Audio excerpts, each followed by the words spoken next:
नमस्कार, स्वागत है आपका कैपिटल टीवी में। असम के नए सीएम हेमंत बिस्वा शर्मा सीएम की कुर्सी संभालने के साथ ही फुल फॉर्म में दिखाई दे रहे हैं। सीएम हेमंत बिस्वा शर्मा ने जनसंख्या नियंत्रण को लेकर बड़ा बयान दिया है।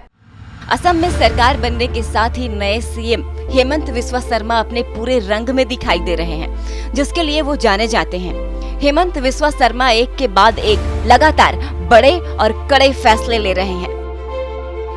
हेमंत बिस्वा शर्मा ने प्रवासी मुसलमानों की जनसंख्या नियंत्रण की नसीहत दी है। शर्मा ने इसे सामाजिक खतरों से जोड़ते हुए कहा कि प्रवासी मुस्लिम फैमिली प्लानिंग पर ध्यान दे तो जमीनी अतिक्रमण जैसी समस्याओं का समाधान हो सकता है। सीएम का कहना है कि अगर जनसंख्या ऐसे ही बढ़ती रही तो एक दिन कामाख्या मंदिर की जमीन पर भी अतिक्रमण हो जाएगा। यहाँ तक कि मेरा घर भी अतिक्रमण से नहीं बच पाएगा। हेमंत बिस्वा शर्मा गुवाहाटी में हुई प्रेस कॉन्फ्रेंस में अतिक्रमण विरोधी मुहिम से जुड़े सवालों का जवाब दे रहे थे।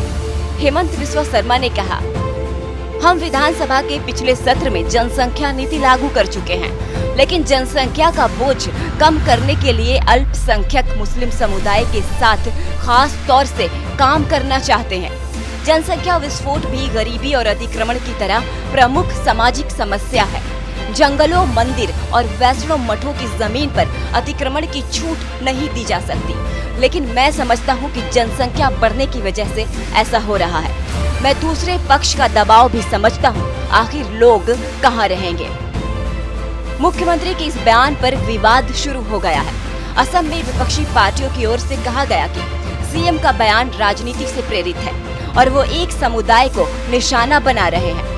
जब तक राज्य सरकार ने जनसंख्या नीति बनाई तो हमने कभी इसका विरोध नहीं किया, लेकिन ये दुर्भाग्यपूर्ण है कि मुख्यमंत्री प्रवासी मुस्लिमों की आबादी बढ़ने की असल वजह को नहीं समझ पा रहे।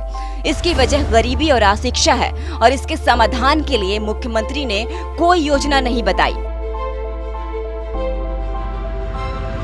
असम के सेंट्रल और लोअर इलाकों में बंगाली बोलने वाले मुस्लिम को बांग्लादेशी प्रवासी माना जाता है।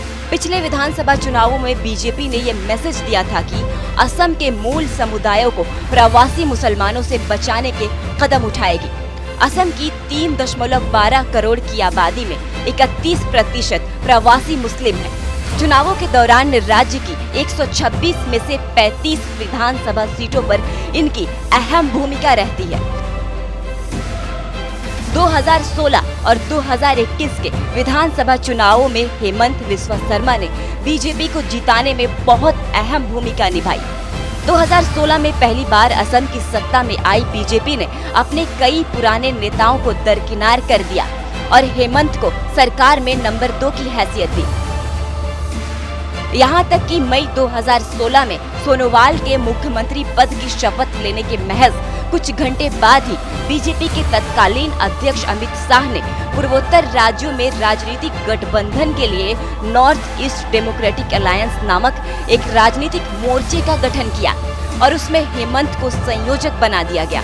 वहीं जब 2021 के विधानसभा चुनावों में बीजेपी एक बार फिर से सत्ता में लौटी तो बीजेपी आलाकमान ने हेमंत बिस्वा शर्मा को सत्ता सौंप दी।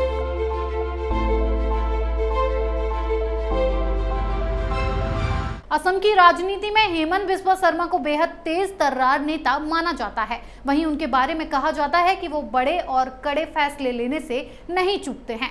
इस खबर में फिलहाल इतना ही। बने रहिए कैपिटल टीवी के साथ। अगर आपको हमारा वीडियो पसंद आया हो तो इसे लाइक करें, हमारे चैनल को सब्सक्राइब करें और हाँ, बेल आइकन दबाना ना भूलें ताकि आप तक हमारे वीडियो की नोटिफिकेशन पहुंचती रहे। आप अपना सुझाव हमें कमेंट बॉक्स में दे सकते हैं। हमारे साथ जुड़ने के लिए शुक्रिया।